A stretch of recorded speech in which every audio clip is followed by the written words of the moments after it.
Everyone, thanks for joining. We'll give folks a minute to just get logged in and then we'll get started.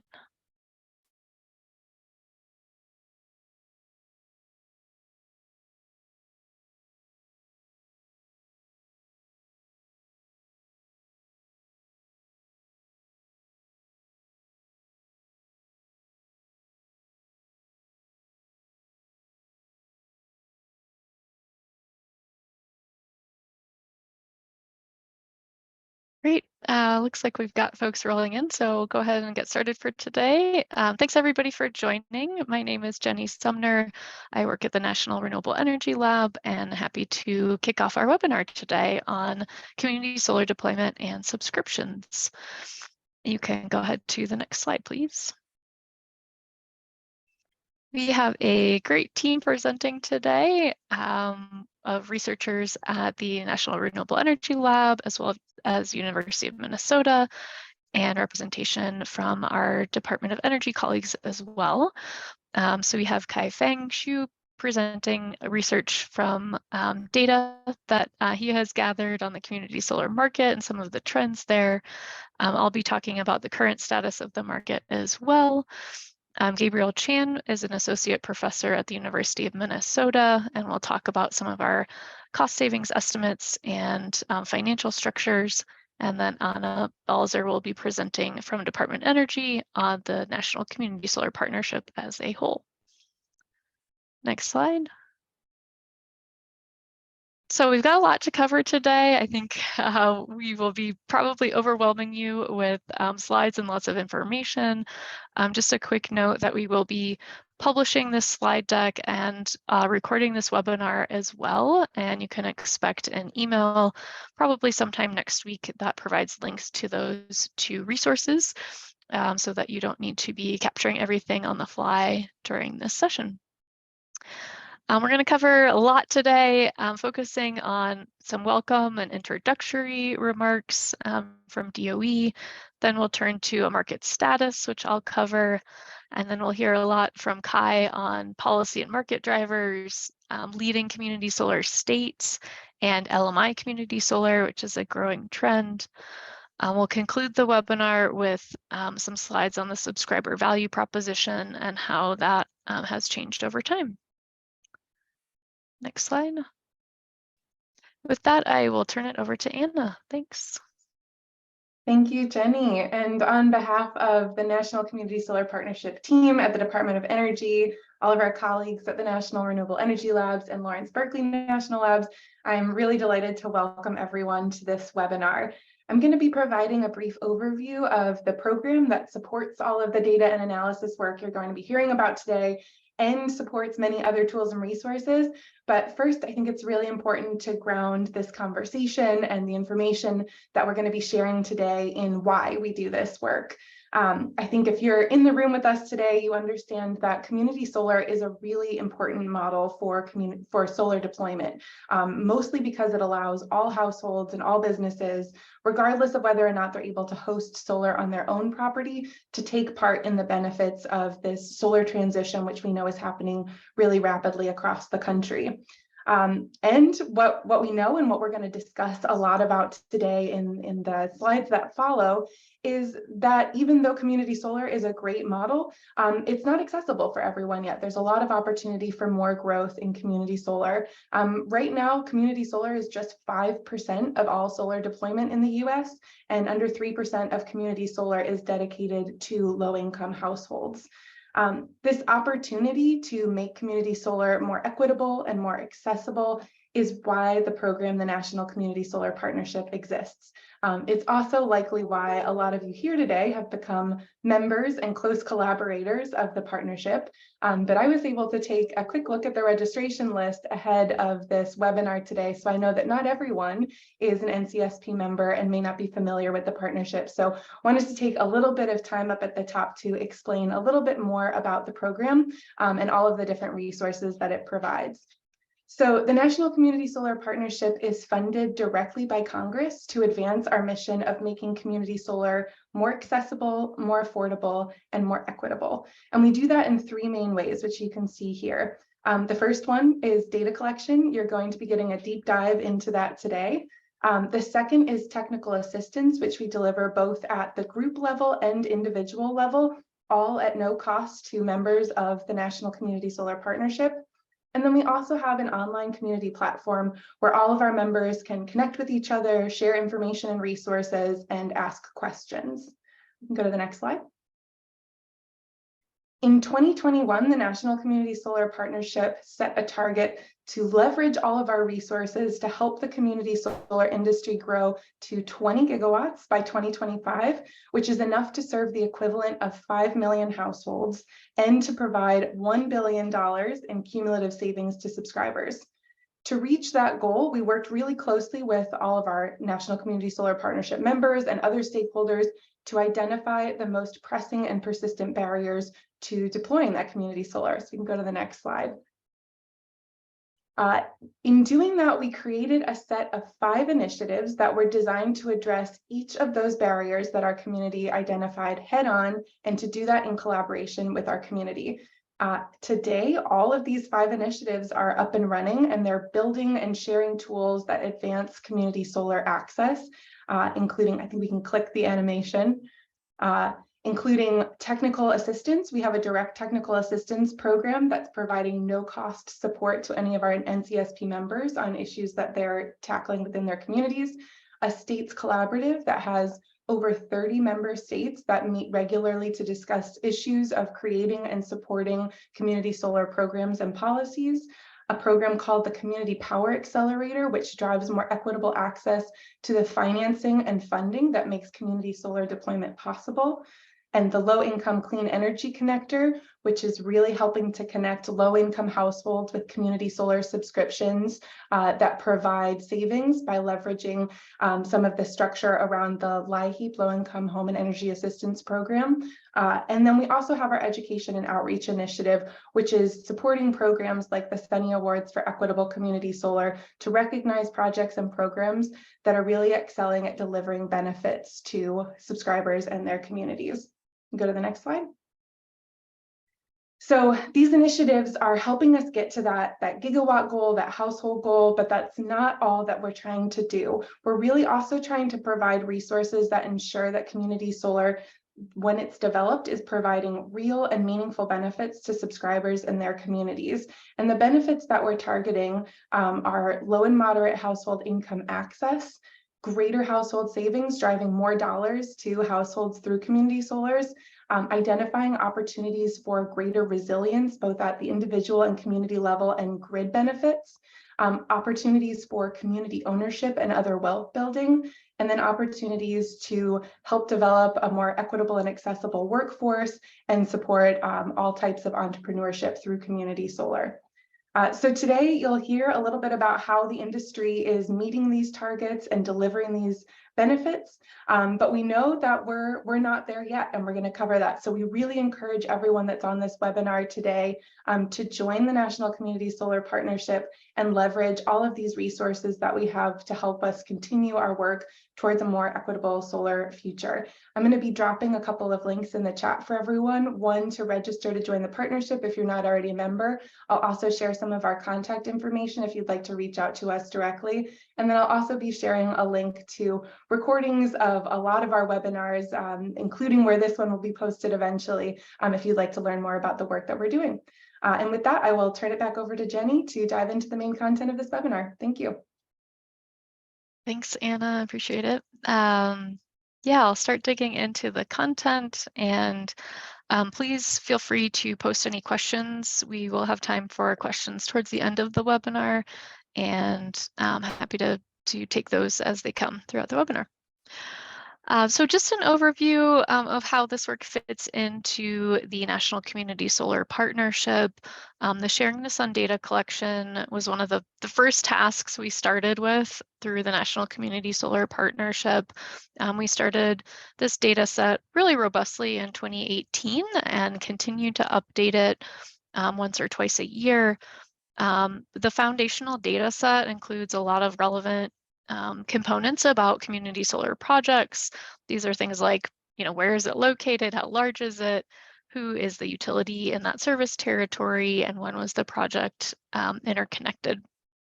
We gather this data with support from University of Minnesota and use a lot of different data sources to gather our data set. This includes utility data, filings at PUCs, project developer websites, and other resources. We have also previously published summaries of this data set and market trends. So there's one link here, as well as on the NREL and other web pages. And just thanks again to CETO for sponsoring this work. Next slide. With that, I want to just make sure as we start digging into the data, we all are on the same page about what is community solar. There can be various definitions or impressions of what community solar projects look like. Sometimes we also hear terms like shared solar or solar gardens. In this case, and for purposes of our data collection, we use the Department of Energy's community solar definition, which is any solar project or purchasing program within a geographic area where the benefits flow to multiple customers. Those customers could be individuals, businesses, nonprofits, other groups. But we do want to make sure that customers are getting a benefit from the energy generated by those solar panels. These are typically off-site arrays, but not always. There are some on-site arrays that can be provide benefits to multiple customers. You'll see that we do not include things like utility green pricing programs. These are adder programs where typically customers are paying an extra 1 to 2 cents per kilowatt hour to get renewable energy from an offsite project. We also don't include offsite PPAs or just other structures that benefit typically only one or a handful of customers, have slightly different contractual structures. So with that, we can turn to the next slide and take a look at how capacity and deployment has looked.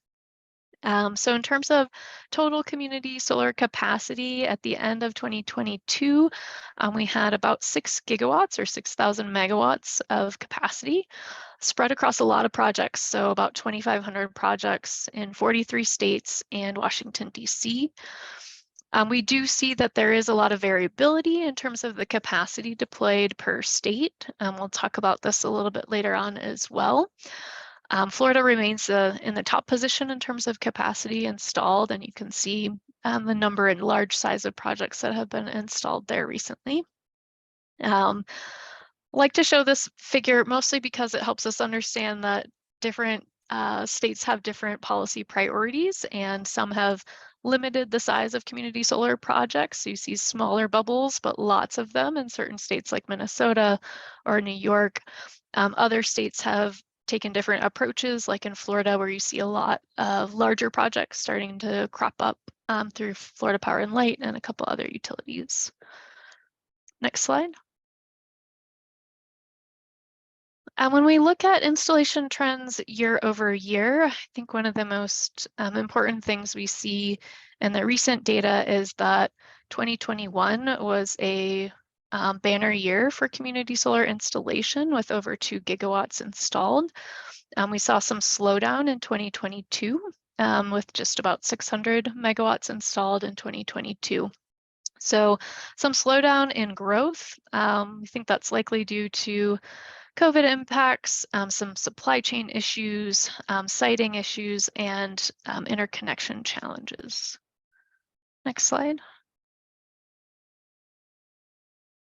So what we do see is fewer projects deployed in 2022. In the figure on the left, you'll see that number of projects has declined from 2021 to 2022. When we look at project sizes, this is something we wanted to track as we got started on this data collection to understand, how are people thinking about community solar sizes? Is there sort of a common understanding of what these projects look like? There has been some leveling off in terms of the average project size, median project size. We do see that kind of hovering around the same level in recent years. Outside of that, we do see a trend in projects in Florida with Florida Power and Light building very large projects, so almost 75 megawatts. in 2021. Next slide. When we look state by state, we notice that there is concentration of community solar deployment pretty heavily in the top 10 states. So 93% of cumulative capacity is in these top 10 states.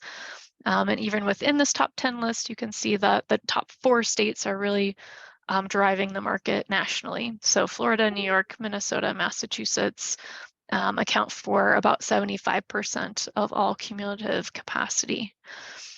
We do see, though, that there are states below this list that are ramping up. So we do have 24 states with projects that total more than 10 megawatts in size. Next slide. The development in the community solar market has been concentrated regionally, and I would say like grown and shrunk over time, with different states leading the way at different times. So in 2016 through 2020, we saw Massachusetts and Minnesota really ramping up and being some of the top states in terms of deployment. Then in 2020 and 2021, we saw Florida really surge with about 1.5 gigawatts of capacity coming online between those 2 years. And then more recently, in 2019 through 2022, New York has emerged as a really pivotal state, adding about 700 megawatts across those 3 years. So definitely seen some ebbs and flows in terms of which states have been leading over time. Next slide.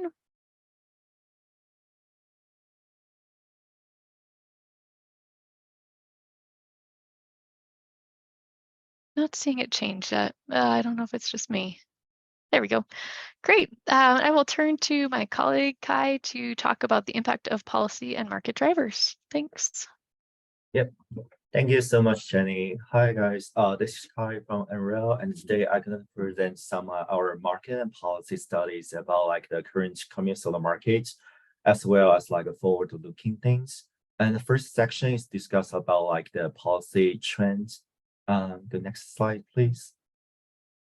So as you can see in this figure, right now, 22 states plus Washington, D.C. has passed some like the formal legislation enabling the community solar, where those like state level legislation may vary. The programs generally allow some form of virtual net metering that enables subscribers to benefit from their community solar subscriptions. And the next slide, please. And so these figures, we try to compare what's like the capacity markets looks like for the states with enabling legislation and the state without enabling legislations. As of the end of 2022, 59% of community solar were installed in those 22 states plus DC, represent the states with enabling community solar legislations, where like the remaining 41% of the capacity installed like the state without legislation, a majority driven by like the utility program or like a voluntary-based community solar project. And as shown as figure, Florida, Texas, and Georgia contribute to like over 85% of the developed capacity among states without those enabling legislations. And Florida plays like the big role due to like the large capacity deployment from the Florida Power and Light. Next slide, please. And speaking to like the community solar project at like a project size level, in the latest years, there's like a trend for like increasing the capacity size by the project.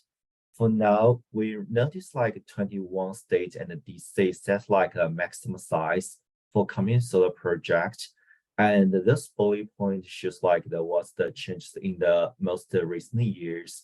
The trends like there's increasing size, for example, in Illinois, Maryland, Minnesota, Maine, and etc. We notice like they have like increasing the size from 1 megawatt, 2 megawatt, or whatever to 5.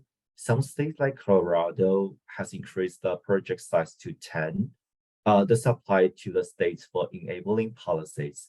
For those like voluntary-based states, the capacity size may be more, as we mentioned in the previous slides. And also should be noticed, like some states, for example, in Hawaii, the capacity limits for individual project may vary by location. And the largest one could be like over like 75 megawatts for all the renewable project, not just like community solar. Next one, please.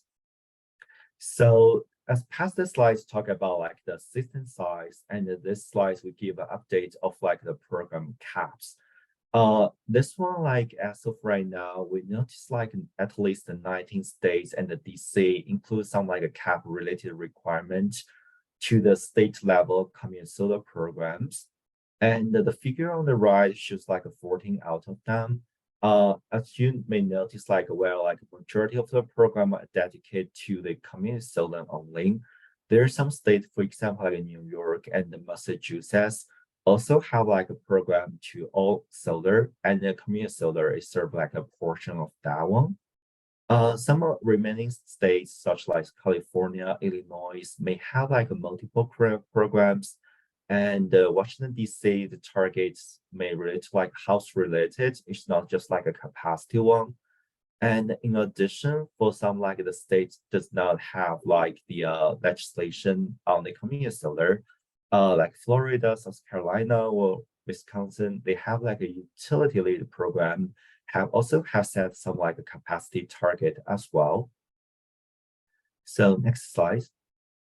So the previous section, we summarized like a current policy changes in the community solar market by states.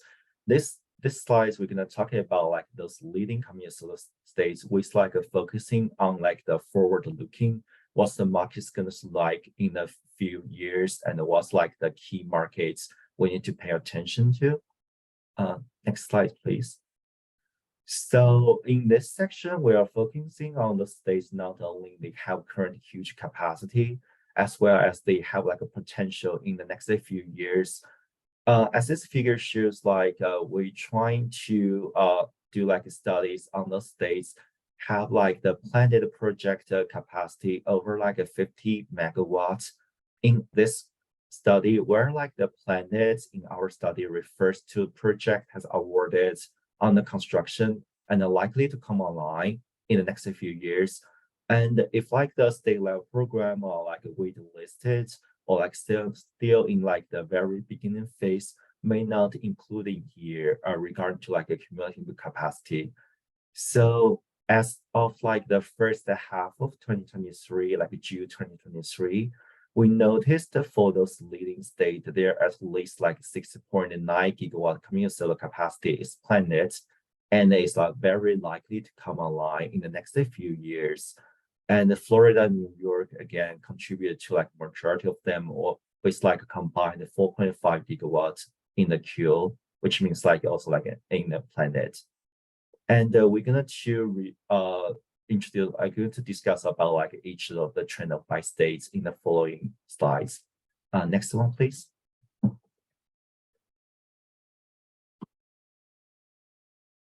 So first we talk about like the Florida market.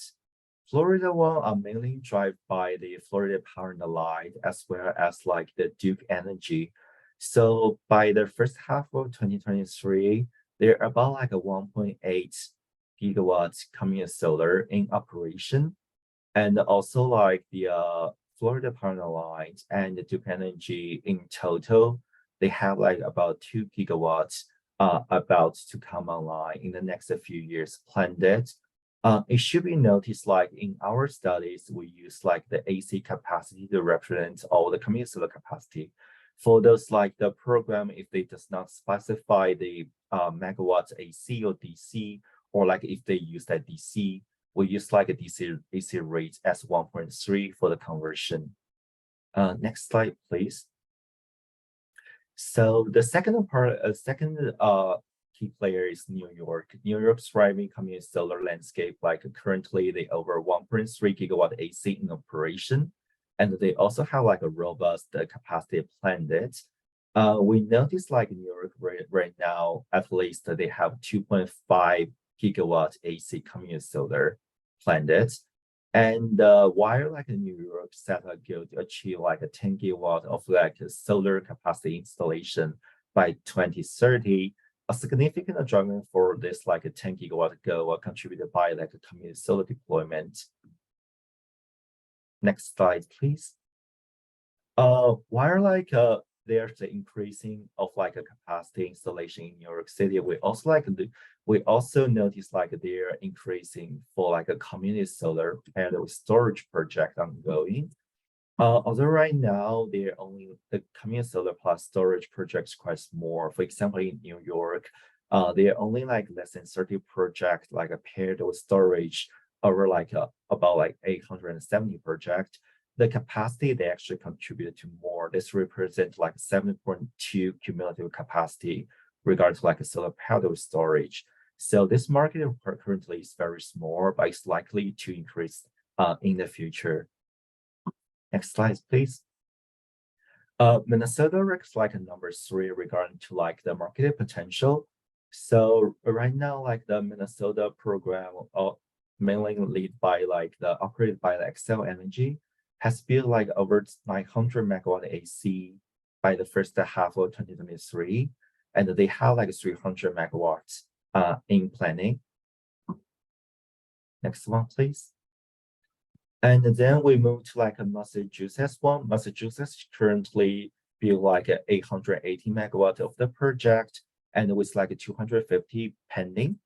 And we should notice like Massachusetts just like have like switched from the other program to like the smart program since 2018. And as of right now, they're like a 560 megawatt for like Massachusetts capacity from like a smart program, which contributed to like 64% of that one. And we also like noticed there like some capacity slowdown in the past few years, mainly due to like a COVID and some like a supply chain slowdown. However, they still have like lots of potential with like over 250 planned. Next one, please. As we discussed about New York City, Massachusetts project as well, they also released like information about like community solar panels with storage. Despite like a total annual installation rate drop, we can notice like the solar plus storage project have increased significantly since 2020. So regarding to the capacity, community solar project paired with storage right now, they represent like 65% of that one. So it's like more than like the capacity without storage already. So this is like a market that we're gonna keep looking at. One. Next one, please. Colorado one, again, like Colorado market reached to like 160 megawatts and with like 366 in planning. And the majority of that one was driven by the solar rework community program operated by the Xcel Energy as well. Next slide, please. So there's like despite of the states have like the many years of deploying community solar, there's some like market right now is like emerging market. For example, like in New Jersey, in 2021, New Jersey has like started their community solar pilot program with about like the 180 megawatt in total planned. As of right now, they have installed like around like 37, and with like 150 megawatts still like in planned. Like New York set like a completion deadline by this year for like those pilots, and the NREL team gonna keep watching to see how things goes for this one to see if they made the deadline or not, and to see the market trend. Next slide, please. Next market is about Illinois. Illinois have like a multiple community solar program as we mentioned before. And the Illinois Adjustable Block Program, also called like Illinois Shines, contributed to like the majority of the markets. As of right now, this program has built like over 200 megawatt community solar with about like a 400 megawatt pending. Illinois also have like a Solar for All community solar program, which dedicated to the LMI customers. Those programs by now has like installed like 10 megawatt community solar with about like 18 megawatts planned project. So overall make like the planned capacity to 439. Next slide, please. Maryland is like a new update for this year. Maryland used to have like a community solar pilot program and increase like the total capacity capped to 583, which means like currently they install like a 119 completed project and a 309 planned. And the biggest update this year is like they passed like a House bill, which makes this like the pilot program to permanent. And we're going to look at if there's like the new change of this program going to change like increase the capacity in the future. Next one, please. So despite of those like leading states, there are also some like emerging markets. For example, Oregon launched like the solar program in 2019. Right now, although they only have like 27.5 operation, they have like lots of capacity pending and awarded under construction. New Mexico as well, they have like a target to have like a 200 megawatt AC go. Project selected in the middle of this year and a plan to build in the next year and a half. Hawaii won like phase 1 and phase 2 of their community-based renewable program, has like over 250 megawatt of shared solar planned to build. And right now it's still like in the early stage, and we're gonna keep watching to see what's gonna happen in the next few years. Next slide, please. So the past slides, we're talking about like a leading stage regarding to community solar. And this one, we move like a further step to discover like the community solar dedicated to like a low income, or we call like a low to moderate income community solar capacities to this customer to focus on LMI. Next slide, please. This slide shows like what's the policy looks like across the states of the America. Right now, at least like 17 states and the DC have set some like legislation trying to expand the community solar access for LMI customer like households. According to our study, there are like two main types of like the policies enabling LMI community solar. The first one is about like a carve out. For example, like some states that say under this state level community solar program, we need like a 60%, 30%, or 51% of the capacity dedicated to the LMI customers. And the second type is like a financial incentive to LMI, which like used to be some like a specific LMI adders to the community solar project. For example, like a SMART program in Massachusetts, they have like a low income adders to some of the project. Next slide, please. So this slide will give you like an overview of like what looks like for the LMI community solar market and what's like a project planned. LMI's community solar market was very small until 2019 start to increase.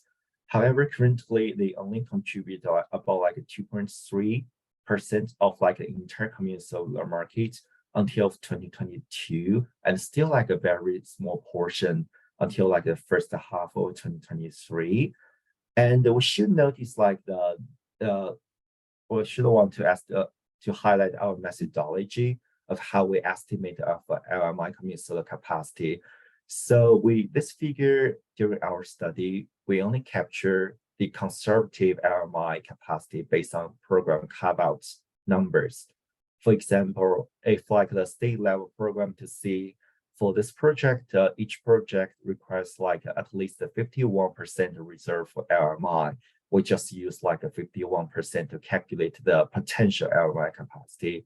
And for those like a program with community solar adders, we assume like if a project receive the adder, when we assume like the 100% of the project are dedicated to LMI as like the estimation based on the financial adder program. Next slide, please. So this slide show you guys like the breakdown by the states for like the community solar current LMI current capacity and the planned one. You see like in New York and Massachusetts getting to play like a key role, like a leading the market with over like 100 of LMI potentials. Because those two states, we calculated the data based on that they receive like the LMI adder project. We just count like 100% of the program project if they receive like the LMI adder. We just say this meets the capacity for the LMI. For the other states, we use like a specific number as a caveat to calculate that one. So overall, at least like 790 megawatt of planning for community solar dedicated to the LMI community solar. Next slide, please. So I finished my section, and I will pass my speak to my colleagues Gabe to discuss about like subscriber values and propositions. Thank you. Great, thanks, Kai, and hi everyone. Good afternoon or good morning if you're still before noon here.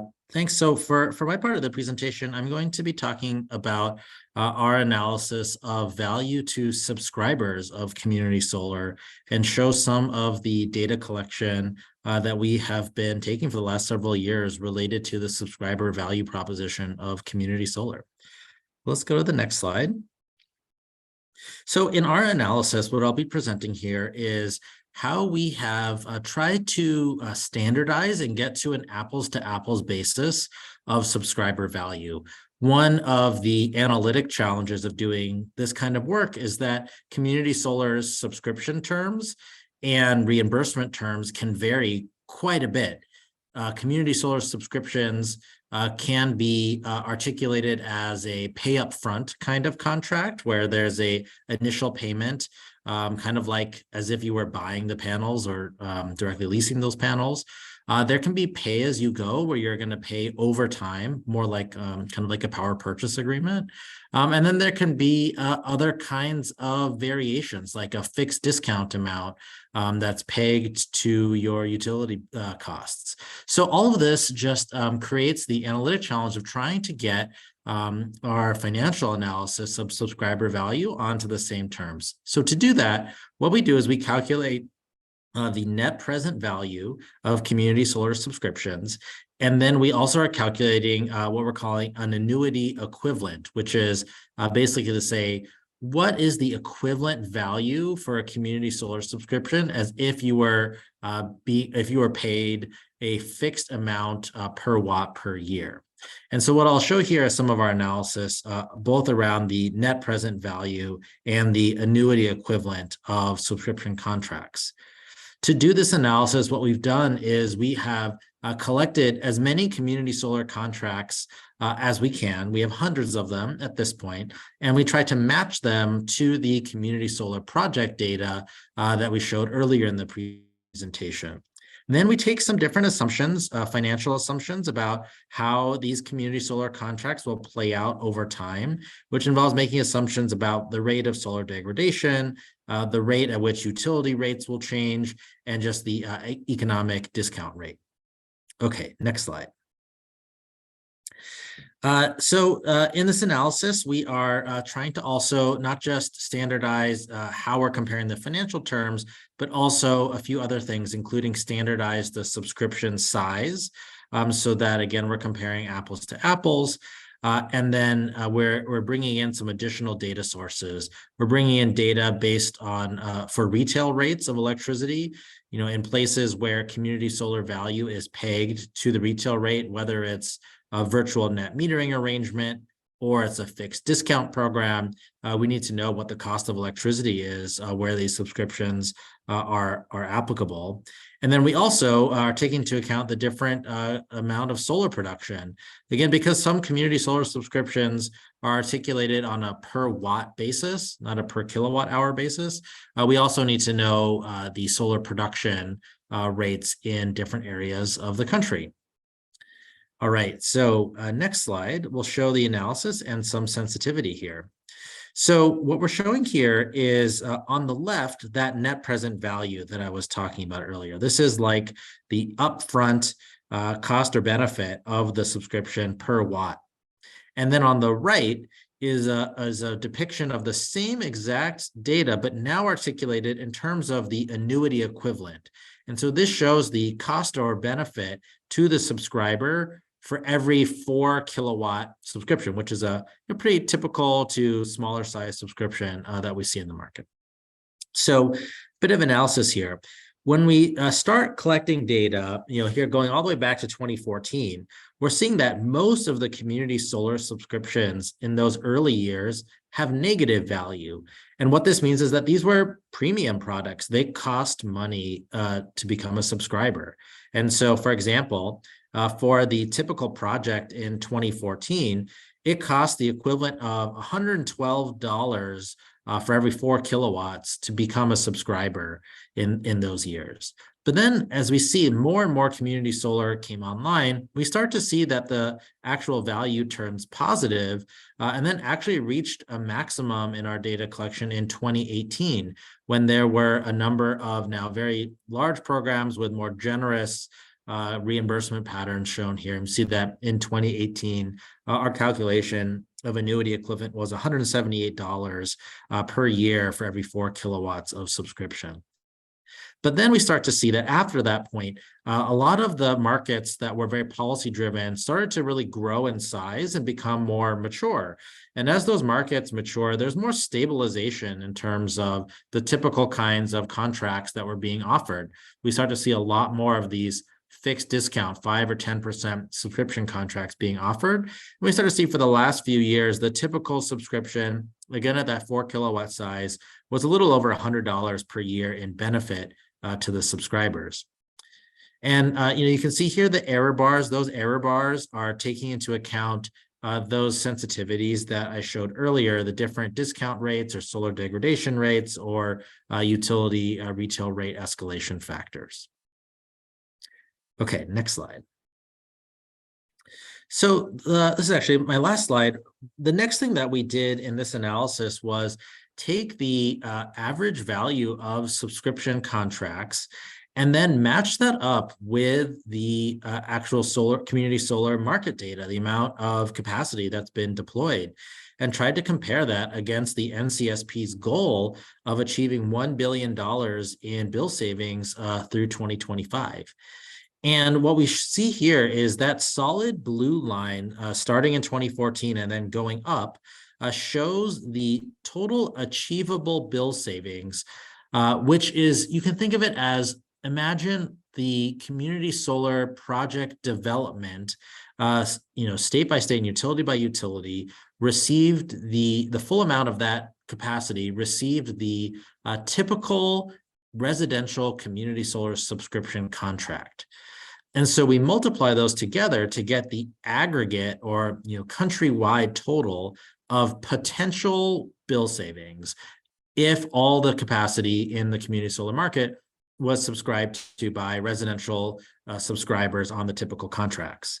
And so what we see here is that in 2022, which is our last year of data collection, there was our best estimate is that there was $166.88 million of total achievable community solar subscription value. And that if in order to hit that target of $1 billion in achievable savings from 2021 to 2025, we're just about on pace with that, just slightly below. Our calculation is that deployment would need to increase by about 15% than the deployment rate over the last few years, or there needs to be more value in those subscription contracts. Either of those approaches can get that NCSP goal achieved. And so I think this figure is trying to paint a picture a bit of how both the market has evolved over time for solar deployment, community solar deployment, but also we're starting to see those patterns in the subscriber value change over time as well. And this puts this all together. Okay, and I think with that, we'll wrap up and go to Q&A, I believe.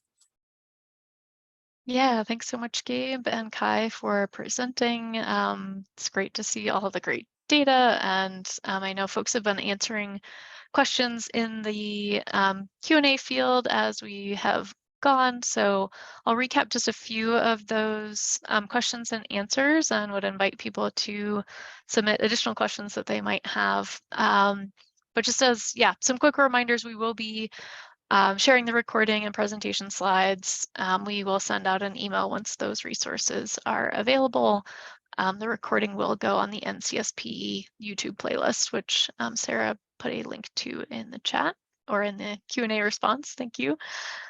And in terms of what we are covering in this project data set, yeah, we do have community solar projects that have been developed in response to legislation, but also those established outside of legislation.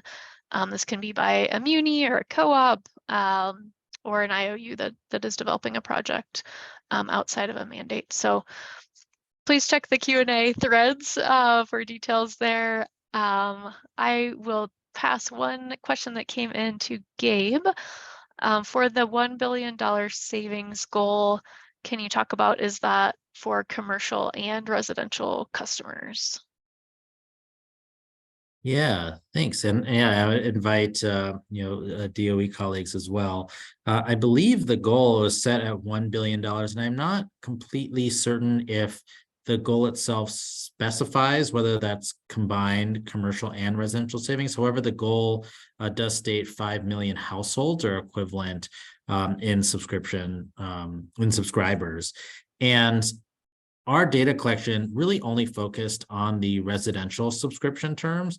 We have not been tracking data on non-residential subscribers.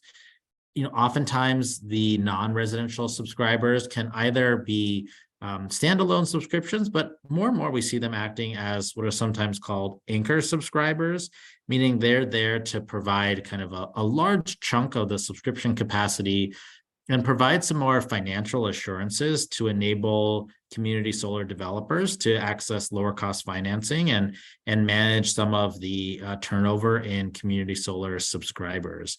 And so all that to say that the commercial subscription market is a little bit more bespoke, a little bit more kind of confidential, not as easy to get data on. So we have not been tracking the non-residential subscribers.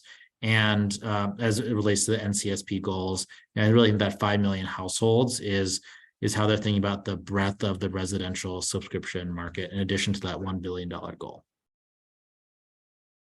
Thanks, Gabe. And related to that, I think a question on the bill savings, are you accounting for LMI customer savings or all customers? And I think you just talked about this, but yeah, is there a breakdown by customer class? Sure. Yeah. Well, typically only a few states have something you might think of as a low-income customer class. Typically, it's just one residential class. And that's what we're using to peg our analysis, is we are not explicitly looking in the numbers that I show, we're not explicitly looking at any specific low-income adders, for example, that exist in several markets. Or any subscription contracts that are limited to certain segments of the residential class. However, we have done individual contract by contract analysis of tailored low-income subscription terms. And so we have some separate analysis that we've presented, I think probably on the YouTube channel, you can see where we have analyzed specific low-income contracts individually, but we haven't done a similar kind of roll-up of the total low-income subscriber value in the country. Great, thanks. Quick question on just differences between the terms community versus distributed solar. I can take that one. So when we're talking about community solar, we are talking about projects where there's a subscriber component. So people are voluntarily signing up for a program or a project, and then they are getting financial credit on their bills. So typical structure. So that differs from a distributed project, which may just be serving one particular building or sited on the distribution grid for other benefits. So that subscription piece is really key in serving multiple entities versus just one customer. Cool, let me turn to some questions on California, and Kai, I might turn to you for these. So I think, yeah, California was not in your slides for the deep dive, but just curious if you have a status update on community solar in California, and could talk about the legislation that was passed in 2022. Yeah, exactly. California current capacity is small, but we are like looking at that carefully. For California, they have like a few community solar related program. For example, like a community solar green tariff program. They have like a 41 megawatt plant that's dedicated to community solar, and like 50% of them are actually dedicated to the low income customers. California also have like another program called like the Green Tariff Shared Renewable Program, known as like GTSR. They plan like 600 megawatts over like the three big utilities in California. However, like based on definition of our community solar, they only like the sub program under like a GTSR called like Enhanced Community Solar Renewable. That one meets definition of community solar, and neither of those sub programs are dedicated like certain amount of capacity for like overall 600 megawatt cap. This is just like a community solar market cap and the AMI part in California. And regarding to like the new policy one, California like first initiates like legislation in 2013. And also like they passed like a new bill in 2022 that requires like if like the project approved by the CPUC, then the 51% of the new community solar energy capacity gonna serve like the low income customers. So we can project like in the future, the capacity is growing, and we're going to keep an eye on that to what happen in the next few years after new legislation deployed. Yeah. Great, thanks, Kai. Update two to the earlier question on the savings goal. We double checked, and the $1 billion savings goal is just for residential subscriptions. So yeah, really focusing on the value that subscriptions can provide to residential households. Gabe, I've got one more for you. Question on, do policy-driven states have higher bill savings than utility-led states? Yeah, that's a great question. I think it's difficult to generalize. A lot of the policy-driven states, the policy also will specify the reimbursement terms, and where we've seen a lot of growth, those reimbursement terms have been sufficient to generate quite a bit of savings to help grow the market. Whereas the non-policy programs are oftentimes, particularly in the smaller utilities, helping to meet other goals like customer preferences for renewable energy. I'll say generally, I think that assessment is accurate, that policy-driven states are seeing more savings.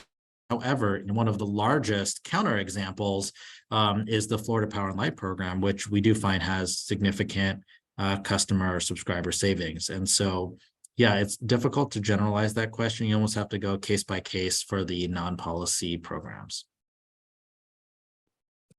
Thanks, Gabe. I've got one more kind of broad question. We're thinking about the future of the community solar market. Kai shared a lot of great data state by state and forecasts of work in the projects in the queue and things like that. Wondering if Gabe or Kai, you could speak to implications for the market from the new federal policies and programs that are out there, passed through the bipartisan infrastructure law or the IRA or anything like that. Yeah, I can take a first stab at this. I think that two of the exciting pieces in recent federal legislation for community solar are the EPA's Greenhouse Gas Reduction Fund, which created a program called Solar for All, which is going to create financing programs all across the country for residential serving solar programs that can also deliver the meaningful benefits that Anna presented on at the beginning of the presentation. And so I believe that EPA is reviewing these applications right about now, and will soon make announcements about these new financing programs that I would reasonably speculate will include a lot of local support for community solar financing. And then the other piece is the investment tax credit was expanded in the IRA to include projects that can benefit low-income households. Again, likely to achieve potentially 20% bill savings, for which community solar could be a very viable approach that's taken. It is a capacity limited adder to the investment tax credit, but it's likely this could also drive quite a bit of growth for these equity focused community solar projects. Great. Thanks, Gabe. Kai, anything you want to add there? Yeah, I also want to talk about like the tax credit incentive adder again, but thank you so much for Gabe for covering that. Just like a little bit is like addition to the IRA thing, just like the according like the DOE's like a recent webinar as well. Like since the enactment of IRA is kind of like the solar supply chain has announced a plan to add like over 200 gigawatt of manufacturing capacity. And this activity gonna like surging manufacturing capacity holds to the potential facilitate great domestic solar deployment. So the incentive as well is expected to enhance the adoption of that low-income community solar installation as well, further promote like the equitable distribution of solar energy. So we're looking forward to that. Thanks, Kai. Great. Well, want to thank everybody for attending today, or for those of you who are watching the recording later. We will send out this recording and the published slide deck as well.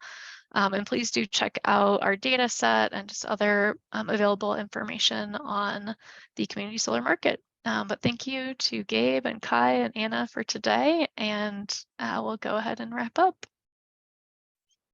Thank you so much, guys. Yeah, thanks everyone. Bye. Thank you. Bye.